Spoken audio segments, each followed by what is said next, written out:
Olá, bem-vindos a mais um episódio do podcast O Mundo a Seus Pés, uma emissão quinzenal da secção internacional do Expresso. Estamos a gravar ao início da tarde de segunda-feira, 31 de outubro de 2022. Já passaram, portanto, cerca de 14 horas desde que Lula da Silva foi declarado vencedor das presidenciais no Brasil e o atual ocupante do cargo, Jair Bolsonaro, ainda não se pronunciou, nem para reconhecer a derrota e felicitar o adversário, como é costume em democracia, nem sequer para contestar ou alegar alguma irregularidade, como fez previamente ao longo da campanha eleitoral.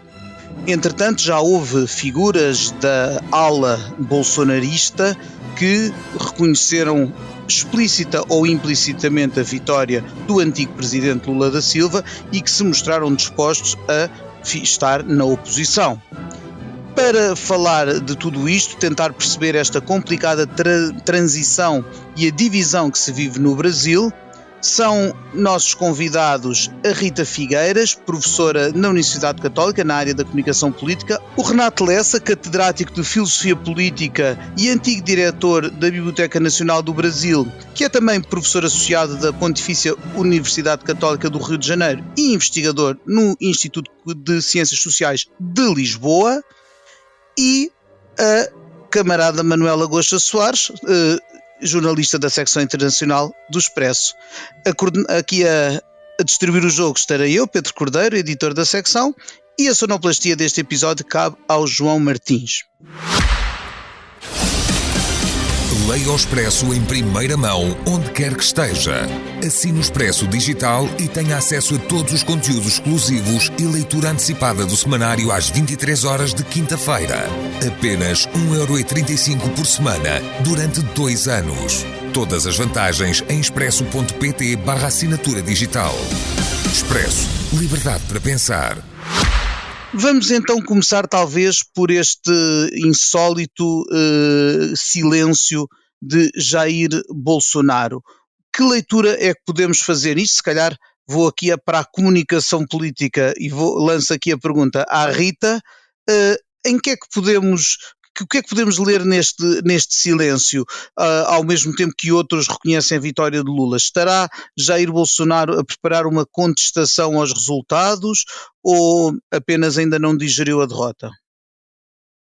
Bolsonaro, ao longo do seu mandato e também durante esta campanha eleitoral, sempre soube muito bem manipular as expectativas e deixar toda a gente suspenso com o que é que significava muitas das insinuações que fazia, muito dos ataques que ora fazia, ora retirava, e portanto parece-me que estamos neste momento suspensos com o que poderá fazer Bolsonaro, mas temos algumas indicações, nomeadamente o facto de ontem ter ficado, podemos dizer, isolado do ponto de vista nacional, com todos os representantes da Câmara, do Senado, e mesmo inclusive o governador de São Paulo, Tarcísio Freitas, terem reconhecido cada um à sua maneira que não houve fraude eleitoral, portanto reconhecendo de uma forma mais explícita, menos explícita, o resultado eleitoral, tal como também Sérgio Moro. Portanto, isso gerou algum isolamento do ponto de vista nacional e também, como já parece que se percebeu,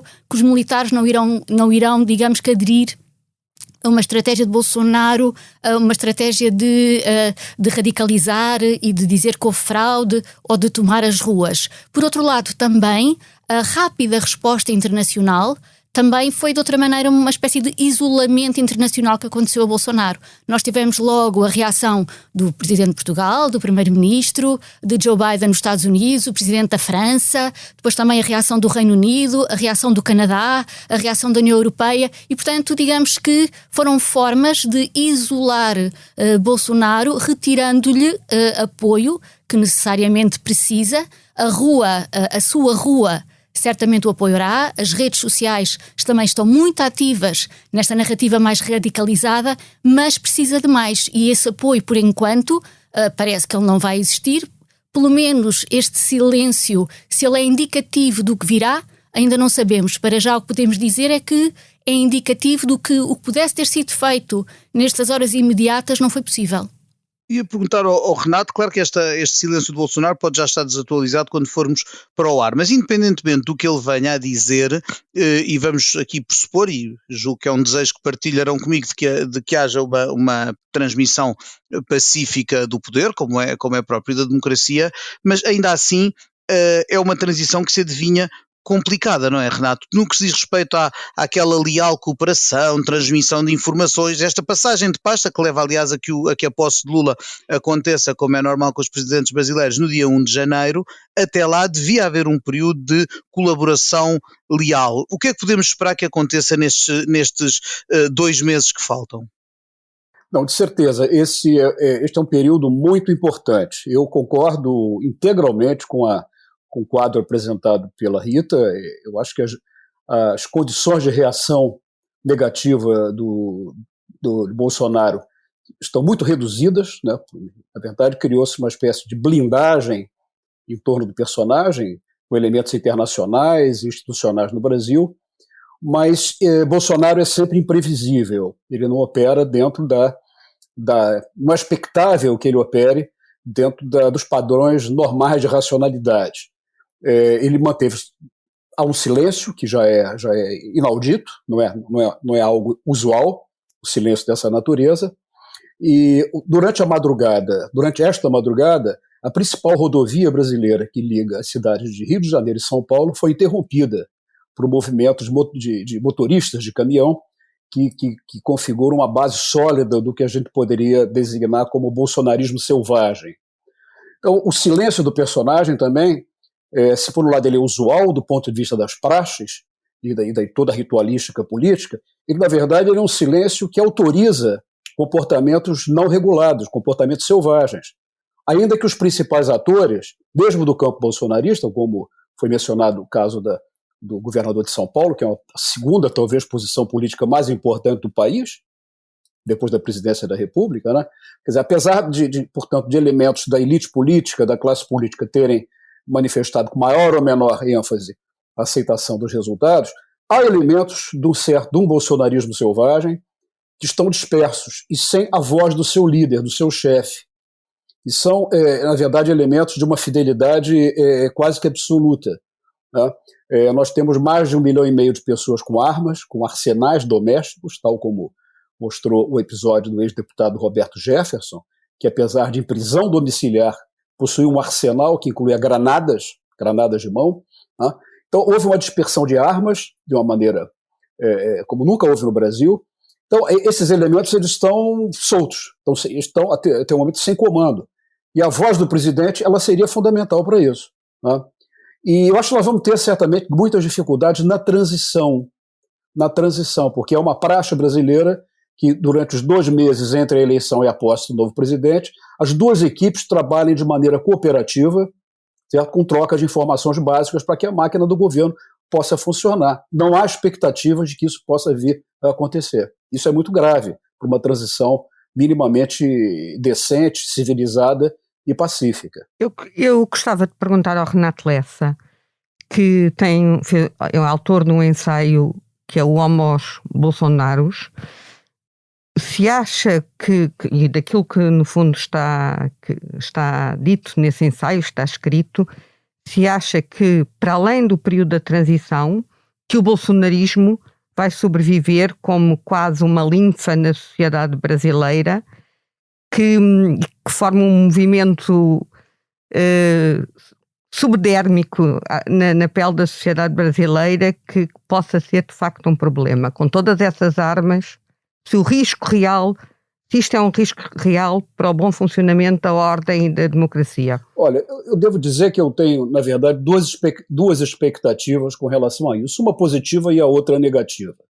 A positiva é que, com o passar do tempo, enfim, com a regularidade do processo institucional, segmentos eleitos pelo campo bolsonarista possam entender e jogar o jogo institucional. Eu acredito nisso. Sobretudo os governadores de Estado, que não têm interesse algum em manter com o presidente da República uma posição política de oposição radical.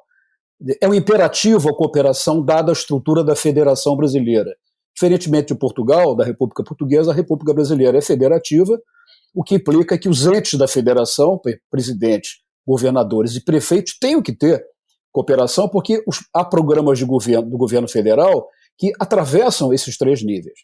Então, a vitória, portanto, do campo bolsonarista, sobretudo nos governos estaduais, traz esse pessoal para o campo da institucionalidade. Essa seria a minha percepção, digamos, otimista. Pode ser que ela esteja completamente enganada. Agora, a percepção mais pessimista tem a ver com o fato que o bolsonarismo ele afetou fundamentalmente o plano das emoções, das percepções, das atitudes, de uma forma de vida avessa a coisas que nós julgávamos já inscritas na nossa normalidade: Estado laico, tolerância política, né, liberdade de comportamento pessoal, respeito ao meio ambiente, quer dizer, coisas que nós julgávamos tácitas, né? Quer dizer, o tácito é aquilo que nós não pomos mais em discussão. O bolsonarismo conseguiu destruir o tácito, né? Quando pôs no nosso proscênio figuras violentas, absolutamente que se atribuem-se a si mesmo uma liberdade natural, ao arrepio da lei, ao arrepio das convenções mínimas da moralidade e da convivência. E essa gente, Manuela, é potencialmente ingovernável. Eu acho que há uma energia destrutiva, que foi inoculada na sociedade brasileira, independentemente de polarização ideológica, independentemente de polarização estritamente ideológica. É muito mais um veto existencial à forma de vida das democracias. Democracias. O que são as democracias? São coisas confusas, nós ficamos insatisfeitos o tempo todo com elas, não são a utopia, muito longe disso, mas, ora bolas, é um ambiente em que nós podemos conviver com o diverso, sem termos que nos matar. E o que o bolsonarismo põe é a ideia de que o adversário é um inimigo a ser abatido. O bolsonarismo ele é fundamentalmente uma forma de eliminacionismo na política. Então, o que esses bolsões radicais vão fazer é imprevisível, sobretudo porque a polícia, ou seja, as forças da ordem no Brasil, estão muito infiltradas por esses segmentos. E, para dizer de uma maneira moderada, teriam pouca disposição de fazer valer os princípios da ordem pública, da proteção do cidadão. Então, o lado pessimista, né, imagina a possibilidade de que esse bolsonarismo raiz, como alguns chamam aqui, que eu prefiro chamar de um bolsonarismo selvagem, né, ou seja, desregulado, sobreviva no meio de nós, através da violência, do racismo, feminicídio, misoginia, né, essas coisas todas. Agora, é possível que o campo mais institucional converja para um comportamento mais realista, e por aí podemos navegar numa democracia minimamente normal, de governo e oposição. É o que eu espero, que eu gostaria que acontecesse. Eu, a propósito disso, ia puxar a conversa agora, não para Bolsonaro, mas para o homem que ganhou as eleições e que vai ter o papel e a função e a tarefa árdua de governar o Brasil nos próximos 4 anos. E precisamente pegando nesta polarização, nesta divisão, como é que, Manuela, Lula da Silva pode voltar a cozer este Brasil rasgado em 2, como é que poderá, eu lembro-me da primeira vez que Lula foi eleito Presidente da República e havia muitos receios face ao imprevisível Lula, e ele criou aquela figura do Lulinha, paz e amor. Eu venho perguntar como é que alguma paz e algum amor podem voltar ao Brasil, Manuela? Lula foi eleito pela primeira vez há precisamente 20 anos. E, curiosamente, nesta eleição de 2022, o homem que o acompanha na corrida eleitoral, o Geraldo Alckmin, é alguém com quem ele enfrentou numa segunda volta e que derrotou. Por isso, é a prova de que, de facto, em torno de Lula, muito mais do que o PT e do que os seus apoiantes, se constituiu uma ampla frente democrática. E essa ampla frente democrática foi mobilizar pessoas como o atual, o que será vice-presidente, que é um homem que foi durante 33 anos militante do PSDB, o Partido da Social Democracia Brasileiro, que foi governador do Estado de São Paulo, o tal posto, como diz o Renato, muito importante no funcionamento do país. São Paulo não só é o estado mais populoso, como é o estado que produz riqueza, mais riqueza, onde a economia de facto tem um maior pulsar. É um médico, vem de uma família com tradições na política brasileira e na defesa da democracia. Não é ninguém que caia aqui de paraquedas, e por isso há sinais francos de que que há condições para estabelecer essas pontes, ou seja, há uma frente mais à esquerda, mais de pautas mais identitárias, que apoiou Lula nesta eleição. Há aquilo que é a massa tradicional do PT, e depois, neste caso, mesmo na própria corrida, estavam muitos democratas, e na segunda volta junta-se o apoio da Simone Tebet. Para mim é um apoio relevante, porque é uma mulher que vem do centro, aquilo que nós aqui diríamos centro-direita, e quando ela se empenha na campanha de pés e mãos, dizendo que, no fundo, que é a única atitude possível de defesa da democracia, é um sinal claro de que há condições para fazer essas pontes. Se quisermos falar numa linguagem mais portuguesa, quase de fazer uma geringonça, porque a geringonça está lançada. Exatamente. Essa geringonça está lançada. Exatamente. Depois há aqui uma outra personagem que foi muito importante e que também prova que é possível a sociedade brasileira conviver de forma pacífica, que foi o Alexandre Moraes, o presidente do Tribunal Superior Eleitoral, que teve um papel fundamental, do meu ponto de vista, na forma como esta campanha eleitoral e as eleições... dos checks and balances em democracia. Todas estas eleições correram de uma forma exemplar.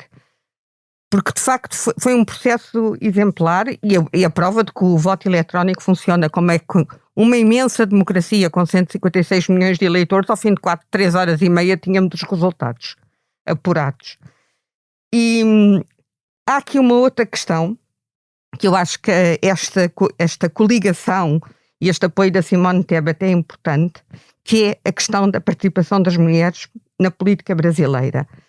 Que, bem, nós também não estamos num país onde ainda sejamos um exemplo pela positiva, temos feito grandes progressos, mas no Brasil, que é que estamos a falar de um país imenso, de facto, a ausência das mulheres da política brasileira é um dado significativo. O Brasil teve uma Presidente da República, que foi eleita 2 vezes, Dilma Rousseff, e destituída a meio do segundo mandato. Teve uma outra candidata a presidente pela questão ambientalista que se destacou muito, a Marina Silva. Em 94 surge uma pessoa que era a Iris Araújo, que é candidata a vice-presidente, já ninguém se lembra de ouvir falar, e há mais alguns casos, nomeadamente José Serra, que quando se candidatou em 2002, que a vice era a Rita, não me lembro exatamente. Rita Camata. Rita Camata. Pronto, apareceram mais alguns casos. Desta vez, o facto de ter voltado a haver uma candidata que pelas suas características, por todo o seu percurso político, que se empenha desta forma,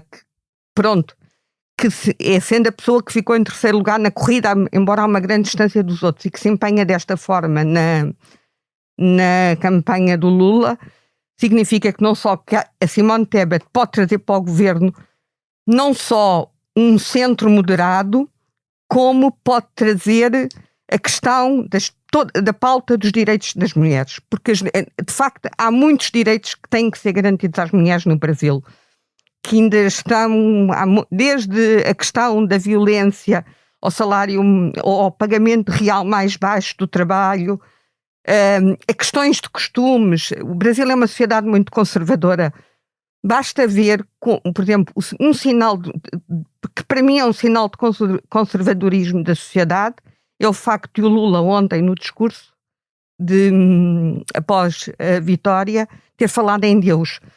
não é normal, quer dizer, nós já não estamos habituados deste lado do Atlântico a ouvir um presidente, apesar de pode ser católico, mas já não vem, isto já não vem aos discursos de vitória. Isto tem a ver com o conservadorismo da sociedade brasileira.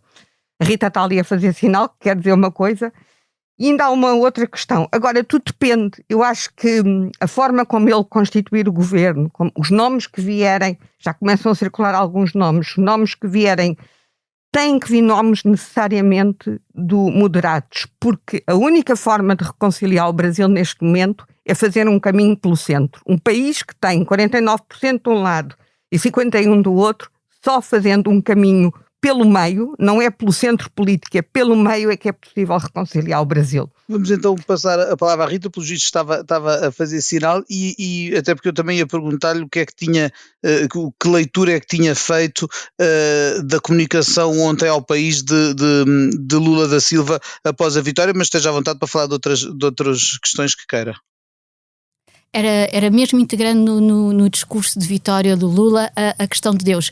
Aí também me parece que começou logo a estratégia de falar a todos.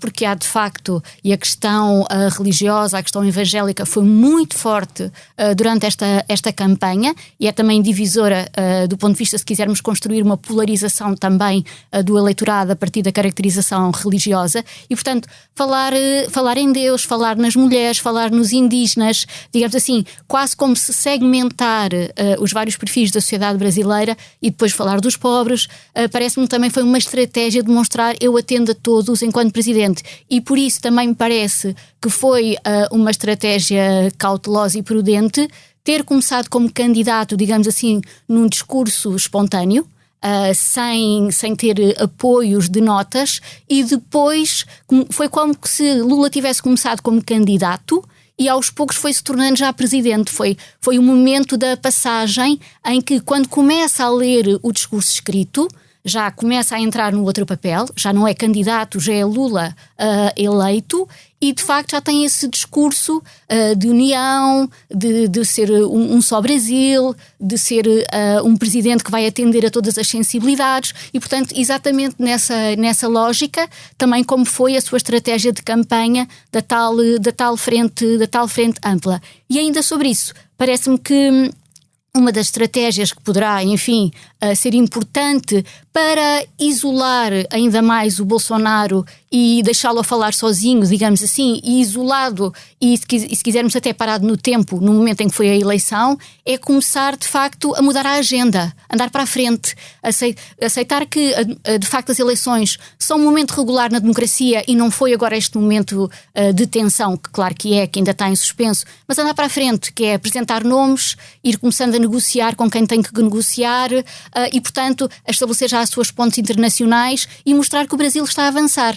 Obviamente que este momento de transição, ele, como o próprio nome indica, de transição, implica que ainda está sem se saber exatamente o que pode acontecer, mas a ideia parece-me é começar a tirar a agenda para a frente, não deixar algo que o Bolsonaro soube sempre fazer muito bem, que é ser ele a conduzir a agenda. E, portanto, parece-me que é isso que tem que se entrar em ruptura. E depois há outra questão que também me parece aqui importante, pegando, de facto, em Alexandre de Moraes, que é, ele tem uns inquéritos nas mãos muito importantes contra Bolsonaro e os bolsonaristas mais próximos, não é? Tem o inquérito das fake news, tem o inquérito das milícias digitais. E, portanto, essas são questões também moeda de troca, ou de negociação, ou de, digamos assim, de algo ajudar a desmantelar e que o Bolsonaro, os seus filhos, os seus mais próximos, a ala mais radical, que no fundo sempre esteve em tensão com a sua ala mais moderada ou mais estratégica, que percebia que a vitória do Bolsonaro, e o Bolsonaro, é preciso também dizê-lo, cresceu imenso entre a primeira volta e a segunda, 7 milhões de votos,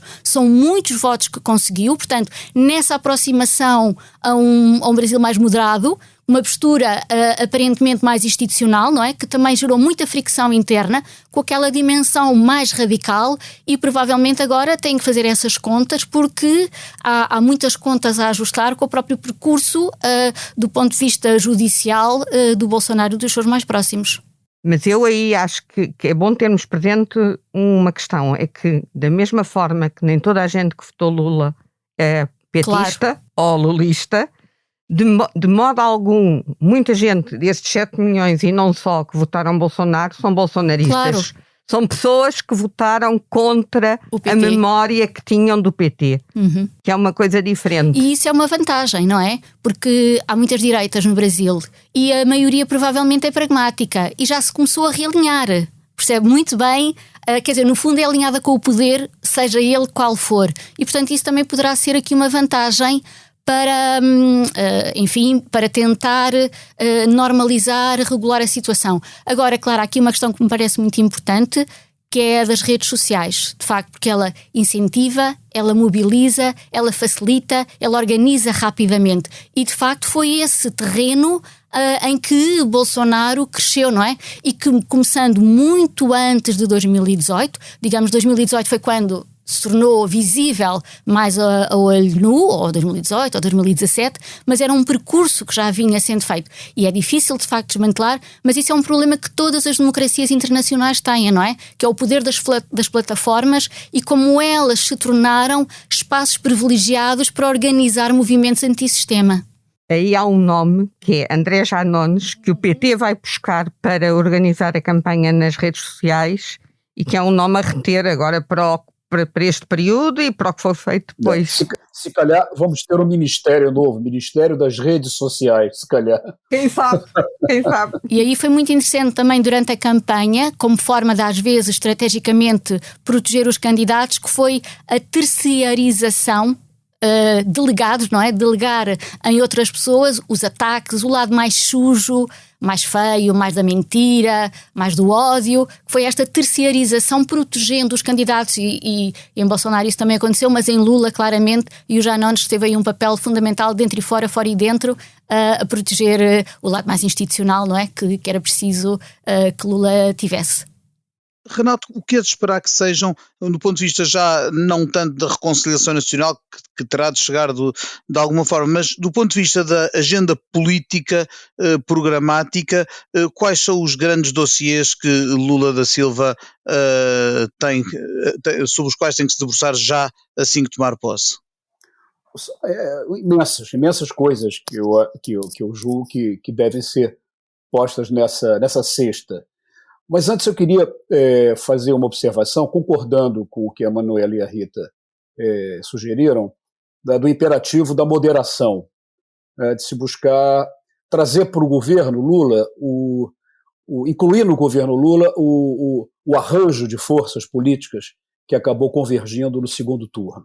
A vinda da Simone Tebet e a direção dos tucanos, né, do Partido da Social Democracia, personagens independentes, economistas, personalidades importantes do judiciário, enfim, uma panóplia de atores políticos não petistas e sequer do campo da esquerda, acabou convergindo para a candidatura de Lula, porque entenderam que ali era o único caminho possível de defesa do quadro democrático. Isso foi posto, e isso deve ser levado em conta na formação do governo. Agora, não podemos esquecer outro aspecto, que eu acho que também é importantíssimo. Já de muito tempo para cá, pelo menos de 2002 para cá, a esquerda brasileira vem se moderando sucessivamente. Se nós compararmos o programa de governo, as propostas de governo de Lula, não digo nem agora em 2022, mas já em 2002, com as propostas que Lula fizera em 1989, parecem dois partidos diferentes. Quer dizer, a primeira eleição que Lula concorre, em 89, tinha coisas como estatização progressiva, estatização, reforma agrária agressiva e acelerada, quer dizer, uma pauta de um governo de esquerda duro, né, forte, né, nem sequer de centro-esquerda, mas de esquerda propriamente dita. E o PT, a esquerda brasileira, né, nesse tempo todo, ela vem se moderando. Hoje o PT estaria entre os partidos social-democratas mais moderados da Europa, do ponto de vista do seu programa.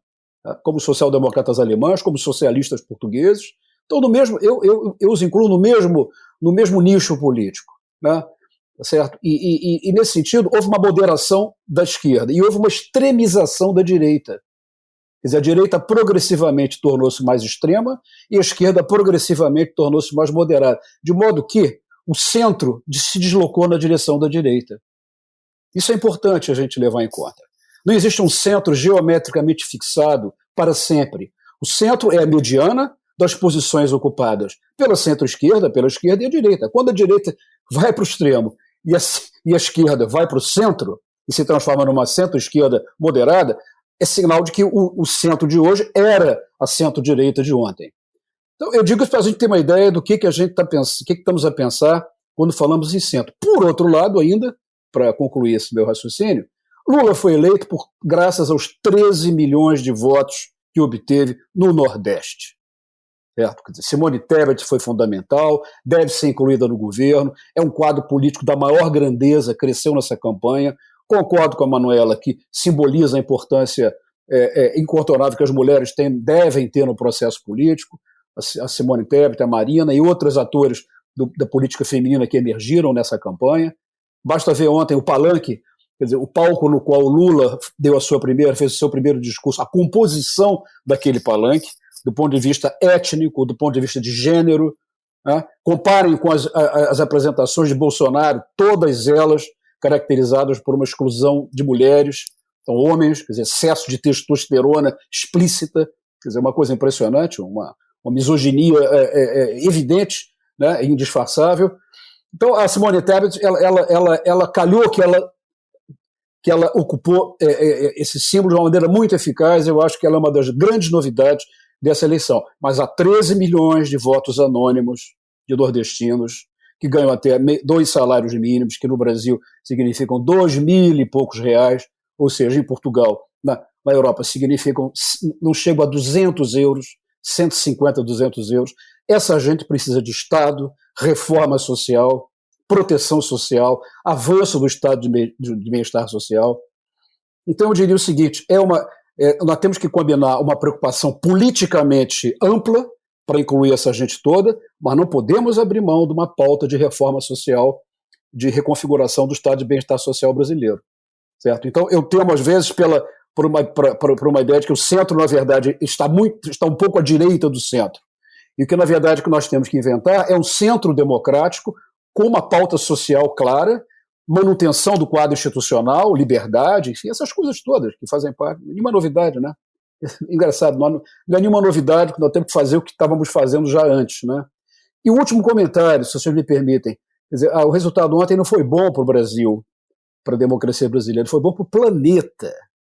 Foi bom para o planeta. O planeta ontem teve uma boa notícia, certo? Quer dizer, se a gente pensar na questão ambiental, o resultado dessa eleição é decisivo, porque a escolha de Bolsonaro significaria o isolamento internacional do Brasil e, sobretudo, a liberdade para o governo brasileiro proceder à destruição da Amazônia, proceder à destruição dos povos indígenas.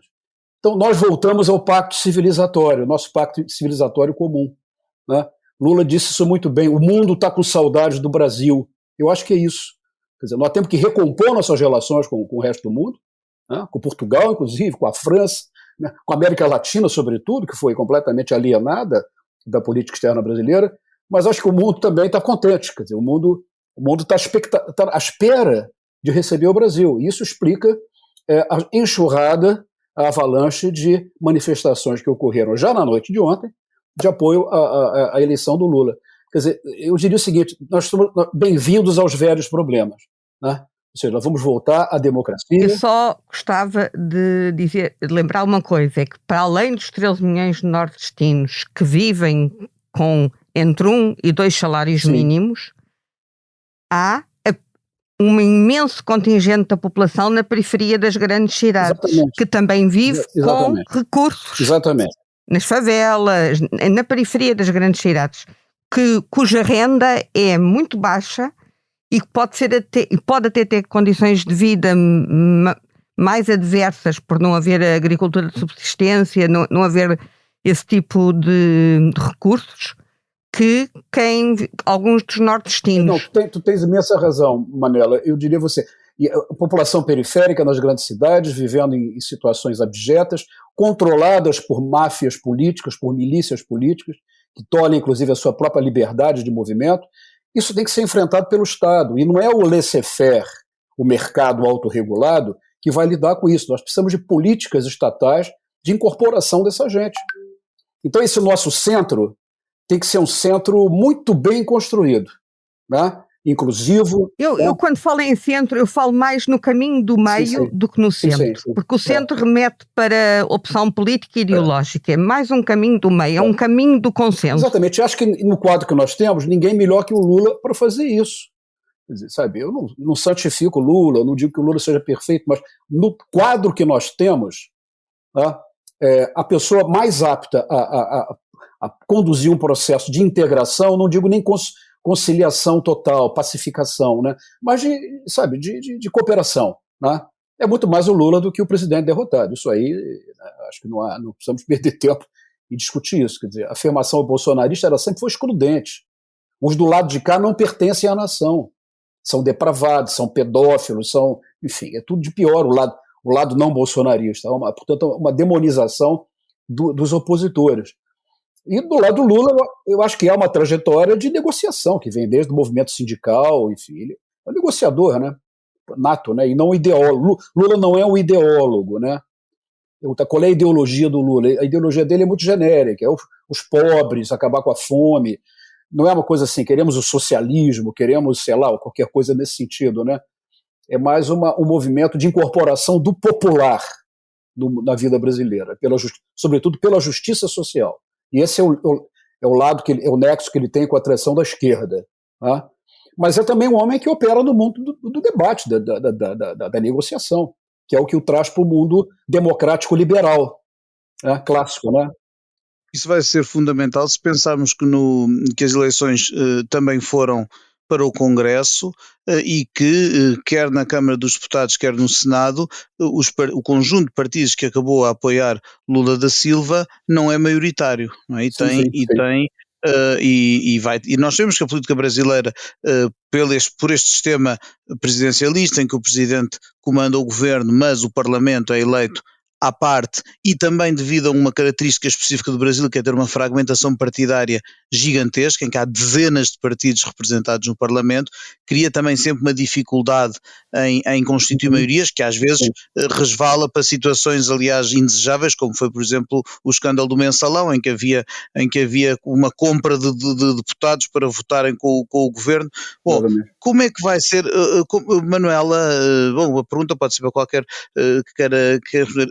Como é que nesse quadro parlamentar e no quadro social que vive o Brasil, como é que vai ser a arte da negociação, a que é que vamos assistir nos 4 anos? E a Manuela estava ali de no ar. Estava a tentar, a Rita está ali a querer falar, mas eu já agora aproveito só para dizer uma coisa antes. Eu acho que a derrota do Bolsonaro é uma homenagem às vítimas da pandemia, aos 600 mil brasileiros que morreram vítimas de Covid-19. Porque, de facto, Bolsonaro foi um presidente que teve um discurso completamente disruptivo e desvalorizador daquilo que era a pandemia e que não contribuiu em nada para uma boa política de saúde naquela altura. E, por isso, de alguma forma, acho que também é uma forma de homenagear essas 600 mil pessoas que morreram, porque ninguém se esqueceu do que é que foi Manaus, a falta de oxigênio em Manaus, aquele cenário de caos nos hospitais, e isso foi há 2 anos, há menos de 2 anos. Rita. O que eu queria dizer era há pouco enquadrando de facto do que é que significa também a vitória de Lula no contexto internacional. Eu diria também que no contexto de crise que vivem as democracias, não é? Que estão extremamente instáveis e a viver uma grande incerteza, com grandes choques de reversão democrática, do processo de autocratização, é que há algo que também podemos dizer que esta eleição sinaliza, é que estamos num contexto em que há facilidade de eleger políticos antissistema, mas que é difícil reeleger políticos antissistema. Vemos isso com Bolsonaro, vimos isso com outros presidentes, inclusive na América Latina, e também com Trump, não é? Portanto, o antissistema é sedutor, mas é muito difícil viver com ele, com o antissistema. E nesse sentido também é algo que me parece interessante aqui de frisar, que esta eleição, com as especificidades que tem do Brasil, ela também dialoga com o que está a passar em outros lugares e com a perturbação democrática que se vive. A nossa conversa tem fluído muito e com ela flui também o tempo. e estamos a atingir o nosso limite, mas eu quero fazer a cada um dos convidados aquela pergunta que faço a todas as pessoas que passam aqui pelo mundo a seus pés. E vou começar pela Rita. Rita, se neste momento pudesse viajar para qualquer parte do mundo sem qualquer restrição, para onde é que iria e porquê? Neste contexto, obviamente iria para o Brasil, para acompanhar no terreno o que se está a passar, acrescentando com a necessidade de percorrer vários sítios dentro do Brasil. Este seria o meu destino. Renato, para onde é que gostaria de viajar neste momento? Eu, como sempre, gostaria de viajar para Portugal, como sempre.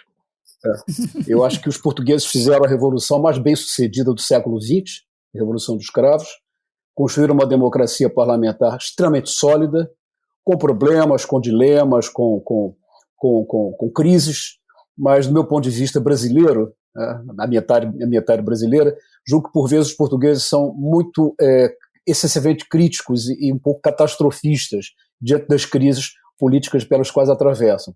E nós do lado de cá do Atlântico, que passamos por abismos, né, com frequência, não vemos tanta gravidade nas crises políticas vividas pelos portugueses. Enfim, cada país sabe de si, né?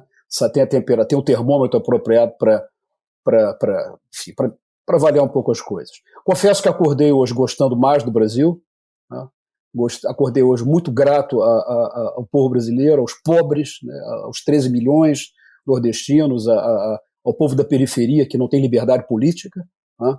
Então um pouco mais reconciliado com o Brasil, né? Mas enfim, a minha lusofilia ela permanece intacta. E finalmente, Manuela, qual seria o teu destino? Para o Brasil. E para o Brasil, e havia uma coisa que eu gostaria de fazer, que era, que eu já fiz uma vez em pequena escala, há uns anos, e para o Brasil circular por vários estados, mas fazer essa viagem agora não me lembro exatamente o nome, naquilo que é a Rodoviária Nacional Brasileira, que é uma forma de tirar a temperatura. Andar ali no transporte público, por aquelas estradas imensas por onde se passa por lugares que não lembro ao diabo. Gostava de fazer isso. Agora lembraste-me um belíssimo filme brasileiro de 1998, a Central do Brasil, que inclui precisamente viagens numas desses autocarros, dessas ronceironas por confins do país. Bom, com estas sugestões de viagem termina este episódio do nosso podcast.